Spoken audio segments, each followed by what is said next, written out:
நெல்லை மாவட்டம் திருப்புடைமருதூரில் வெளிநாட்டு பறவைகள் குவிய துவங்கியுள்ளது அப்பகுதி மக்களை பரவசப்படுத்தியுள்ளது. நெல்லையில் உள்ள திருப்புடைமருதூர் கிராமம் தாமிரபரணியின் ஆற்றங்கரையோரம் அமைந்துள்ளது. கடனா நதியும் ராமநதியும் தாமிரபரணியுடன் சங்கமிக்கும் இந்த கிராமத்தில் 10ஆம் நூற்றாண்டில் ராஜராஜ சோழனால் கட்டப்பட்ட நாறும்புதநாத சுவாமி கோவில் உள்ளது. இயற்கை எழில் சூழ்ந்து காணப்படும் இந்த கிராமத்திற்கு கடந்த 5 ஆண்டுகளாக இனப்பெருக்கத்திற்காக வெளிநாட்டு பறவைகள் வந்து செல்கின்றன. இந்த ஆண்டும் கூளைக்கடா, செங்கால் நாரை, அரிவாள் மூக்கன் உள்ளிட்ட பல வகை பறவைகள் வந்துள்ளன. இந்த பறவைகளை அப்பகுதி மக்கள் ஆர்வமுடன் பார்த்து ரசிக்கின்றனர்.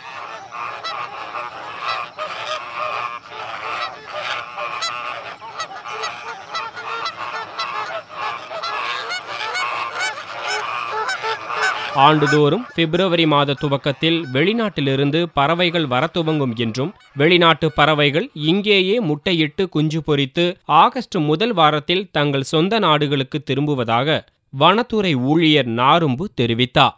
இங்கே பறவைகள் சரணாலயம் பெரிய இதாக அளவில் வந்துக்கிட்டு இருக்கு.